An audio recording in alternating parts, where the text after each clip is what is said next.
بسم اللہ الرحمن الرحیم نحمدہ ونصلی علی رسولہ الکریم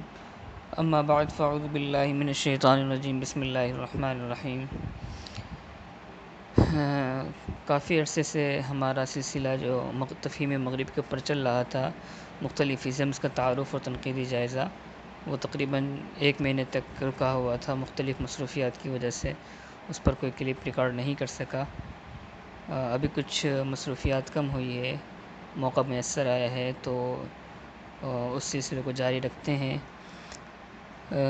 ہیومنزم کے حوالے سے ہماری بحث چل رہی تھی، تقریباً 2 حصوں میں 2 کلپس پیش کی جا چکی تھی، جس میں ہیومنزم کے حوالے سے ابتدائی اس کا تعارف اور ہیومنزم کا جو اصل پس منظر ہے وہ پیش کیا گیا تھا۔ آج کی جو ہماری ویڈیو ہے، ہمارا جو بیان ہے، اس میں بھی ہم ہیومنزم کے حوالے سے کچھ نکات پیش کریں گے۔ اس تیسرے حصے میں ہیومنزم کا تعارف ہم نے کرا دیا تھا، پس منظر بھی بیان کر دیا تھا، اور مختصر اس کی جو حیثیت شریعت میں وہ بھی بیان کر دی تھی۔ آج کے حصے میں بھی کچھ ان باتوں کو تفصیلی طور پر پیش کریں گے۔ آج کے بحث میں انشاءاللہ ہیومنزم کا تنقیدی جائزہ لیا جائے گا اور اس کی حقیقت کو کھولا جائے گا، اور اسلامی نقطہ نظر سے کہ ہیومنزم کی حیثیت ایک کفر اور شرک کی کیسے ہیں، اس کو بھی بیان کیا جائے گا۔ اور اس کے علاوہ جو ہے ہیومنزم کے دیگر جو مرکزی عناصر بنتے ہیں ان کا جائزہ لیا جائے گا، اور دیگر چیزیں کوشش کی جائے گی کہ وہ بھی سامنے آ جائے۔ اگر ہم ہیومنزم کا تفصیلی مطالعہ کریں تو یہ ایک بات کھل کے سامنے آتی ہے کہ چونکہ عیسائیت میں یہ نظریہ ہے کہ ہر انسان اصلاً گناہ گار ہوتا ہے، اپنے گناہ کو ساتھ لے کر پیدا ہوتا ہے، پیدائشی طور پہ گناہ گار ہوتا ہے، تو عیسائی معاشرے میں انسان کو بہت ہی گرا پڑا تصور کیا گیا ہے، اور اس نظریے کی وجہ سے نفسیاتی طور پر احساس کمتری پھیلی ہوئی تھی۔ تو ہیومنزم کو جو مغربی معاشرے نے اس نظریے کو سامنے لایا ہے، مغربی مفکرین نے،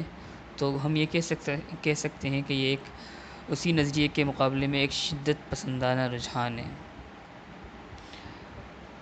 بے شک جو اسلام ہے یہ انسان کو اللہ تعالیٰ کا خلیفہ اور اللہ تعالیٰ کی امانت کا جو ہے حامل قرار دیتا ہے، تو اسلام ہی اس شدت پسندانہ رجحان کا مناسب علاج کر سکتا ہے۔ اور دوسری بات یہ ہے کہ ہیومنزم میں یہ بات سمجھ میں آتی ہے کہ انسان کو جو مطلق العنان سمجھا جاتا ہے اس نظریے میں، اور ہر چیز کا معیار قرار دیا جاتا ہے، تو یہ الہی تعلیمات سے محرومی، اور اس کا نتیجہ الہی تعلیمات سے محرومی کی صورت میں نکلے گا، اور اس کے ساتھ ساتھ انسان کی صلاحیتوں کے بارے میں غیر حقیقی تصور، اور انسان کی حقیقت اور اس کی فطرت سے غفلت کی صورت میں نکلے گا۔ ہیومنزم کے نقطہ نظر سے ہم انسان کو دیکھیں تو انسان ایک ترقی پسند انسان نہیں، بلکہ اپنے مقام سے گرا ہوا انسان ثابت ہوگا، خواہش پرست، اور اپنے جو ہے جذبات اور خواہشوں کا غلام اس کو باور کیا جائے گا۔ یہ جو ہیومنزم اور دیگر ازمز ہے، یہ مغربی ثقافت کے اہم ترین مبادیات اور ارکان شمار کیے جاتے ہیں۔ موجودہ جو مغربی معاشرہ ہے، موجودہ جو مغربی جو ہے نظریات ہیں، اور یہی مختلف ازم جو ہے لبرلزم اور سیکولرزم کی بنیاد کے طور پر استعمال کیے جاتے ہیں۔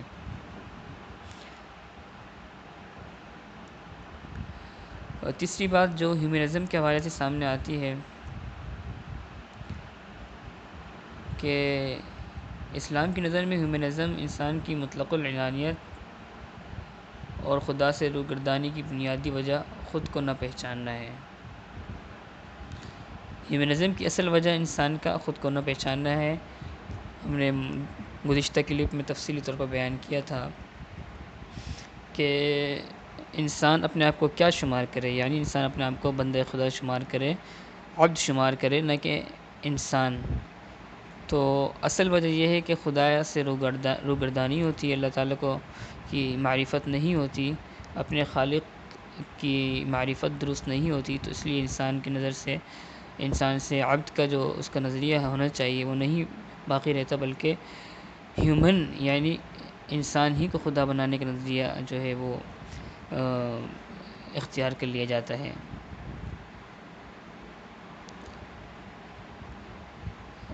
ہماری جو اسلامی شریعت ہے، قرآن مجید ہے، اس میں یہ بیان کیا گیا ہے انسان جو خود اپنے آپ کو پہچان لے گا، یعنی اللہ تعالیٰ کی آیات کو پہچان لے گا، تو اللہ کو بھی پہچان لے گا۔ انسان اپنی صلاحیتیں، ضروریات کی صحیح شناخت اور آیتوں اللہ تعالیٰ کی نشانی کی صحیح شناخت کے بعد اپنی نیاز مندی کو سمجھ سکتا ہے، اور یوں ہیومنزم کے حامیوں کے برعکس اس نتیجے میں پہنچتا ہے کہ انسان کی ترقی کا محور خدا ہونا چاہیے، نہ کہ انسان۔ انسان خدا کی سمت، اپنے خالق کی سمت سفر کرنے سے، اپنے خالق میں فنا ہونے سے، اور اللہ تعالیٰ کے جو اللہ تعالیٰ نے انسان کے اندر کمالات رکھے اس سے مزین ہونے سے ہی انسانیت کی منزل پر فائز ہو سکتا ہے، اور حقیقی کمال اس کو حاصل ہو سکتا ہے، جیسے کہ آیات میں ہے۔ اللہ تعالیٰ نے سورہ بقرہ میں فرمایا ہے اذ قال ربک للملائکۃ انی جاعل فی الارض خلیفہ، تو فرشتوں نے کہا تھا اس کے جواب میں کہ آپ ایسا بندہ انسان پیدا کرتے ہیں جو فساد مچائے گا، خون ریزی کرے گا، اور ہم جو ہے وہ کافی ہیں آپ کی تسبیح کے لیے۔ تو اللہ نے فرمایا انی اعلم ما لا تعلمون۔ اس آیت کے ابتدائی حصے میں انسان کو تمام موجودات سے برتر یعنی نتیجتاً خدا کا خلیفہ اور جانشین قرار دیا گیا ہے، یعنی صرف انسان ہی زمین پر اللہ تعالیٰ کے جو ہے ارادوں کو تحقق بخشنے کی قابلیت رکھتا ہے، اور وہی خدا کا خلیفہ قرار دیا جا سکتا ہے۔ یہ ان آیات میں سے ہیں جو اسلام میں انسان کی مقام اور منزلت کو ظاہر کرتی ہے۔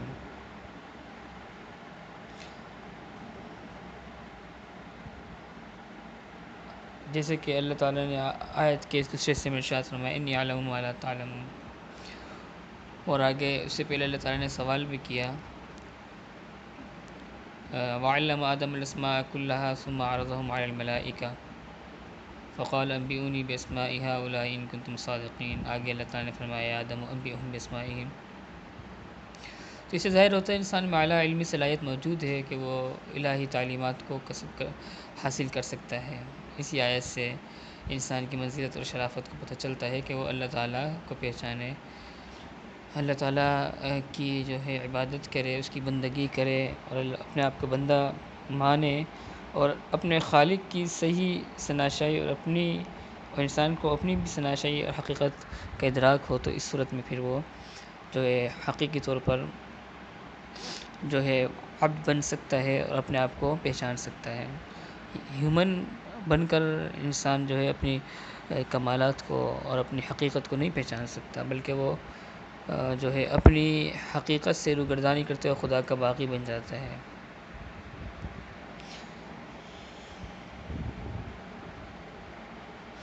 آگے ہم اسلامی نقطہ نظر سے جو ہیومنزم کفر ہے اس کی کیا وجہ ہے، پہلے ہم نے بھی کچھ بیان کیا تھا،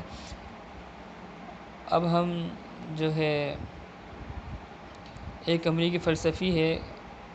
کارل لیویٹ، اور اس نے خالص ہیومنزم کے اوپر، ہیومنزم کے فلسفے کے اوپر ایک کتاب لکھی ہے۔ اس کتاب کے اندر اس نے جو ہیومنزم کے مرکزی عناصر کا جائزہ لیا ہے، جو ہیومنزم کو کھول کھول کے بیان کرتے ہیں، اسی کی کتاب کے جو ہے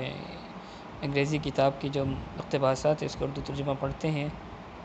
تاکہ پتہ چل سکے ہیومنزم کی حقیقت کیا ہے۔ ظاہر سی بات ہے حقیقت سمجھ میں آئے گی تو اندازہ ہو ہی جائے گا کہ اس میں توحید سے اور اللہ تعالیٰ سے کتنی بغاوت اور انکار، اللہ تعالیٰ کا انکار موجود ہے۔ اس کے ایک پیراگراف کا ترجمہ یہ ہے کہ ہیومنزم فطری یا مابعدی طبعیات یا سادہ لفظوں میں اس رویے پہ یقین رکھتا ہے اس کے مطابق ہر قسم کے مافوق الفطری موجودات مثلا خدا، فرشتے، جنت، جہنم وغیرہ فرضی قصے، کہانیاں اور افسانے ہیں، اور یہ کہ تمام موجودات اور سائری کائنات مستقل بذات مادے انرجی کے باہمی تعامل کا نتیجہ ہے، جس کے پیچھے کوئی مطلق ذات یا ناظم کائنات کار فرما نہیں ہے۔ یہ دیکھیں صراحت کے ساتھ انہوں نے اس کے ایک چیپٹر میں جو میں نے اپنی کتاب ہیومنزم کیا ہے جس کو میں بندے نے مرتب کیا ہے، اس میں یہ سارے اقتباسات حوالے کے ساتھ مذکور ہے۔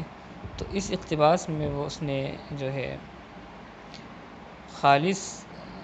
جو ہے اس میں یہ وضاحت موجود ہے کہ مطلق العنان کائنات کے بیک میں کوئی ایسی ذات موجود نہیں ہے جس کو ہم خدا کہتے ہیں۔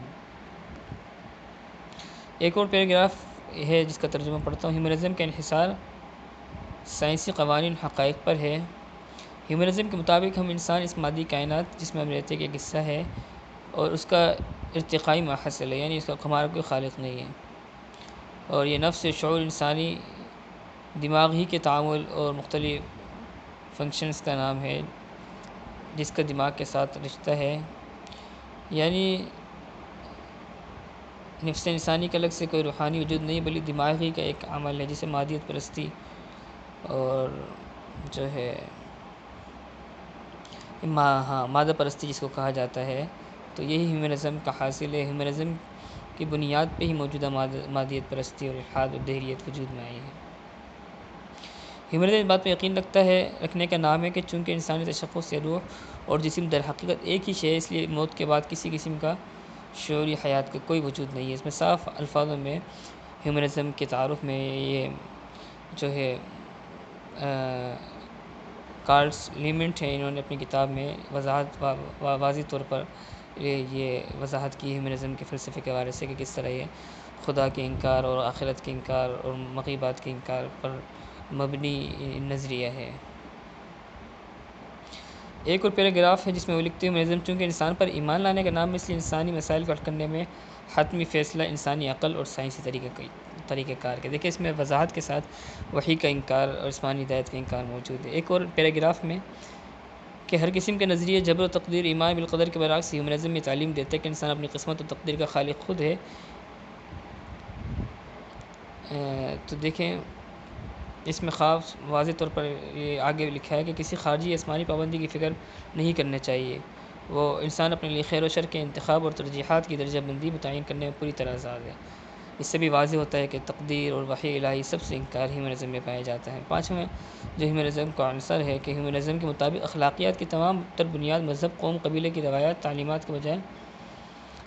ان مادی اقدار پہ ہے جن کے ذریعے انسان اس دنیا میں زیادہ خوشی، آزادی اور مادی ترقی حاصل کر سکے، یعنی اپنی خواہشات کی پیروی کر سکے، خواہشات کو عملی جامہ پہنا سکے، شیطان کی پیروی کر سکے۔ اب یہ دیکھیں چند اقتباسات سے ہیومنزم کی حقیقت واضح ہو چکی ہوئی ہے کہ ہیومنزم خدا پرستی کا یا مذہب کا عین بالکل متضاد چیز ہے۔ ہیومنزم اس بات کی مخالفت کرتا ہے کہ کسی بھی مذہب کی بنیادی تعلیمات ہوتی ہے، بس وہ انکار ہی کرتے کہ مذہب کی بنیادی تعلیمات وحی نہیں ہو سکتی، ماوراء الطبیعیات یعنی مغیبات کا مکمل انکار کیا جاتا ہے۔ تو بس ہیومنزم کی حقیقت ان چند اقتباسات سے واضح ہو چکی ہوگی۔ یہ خود مغربی مفکرین جن کے ہاں یہ ہیومنزم کا فلسفہ پلا بڑھا ہے، ان کے الفاظ سے وضاحت ہو چکی ہوگی کہ ہیومنزم کی حقیقت کیا ہے۔ یہ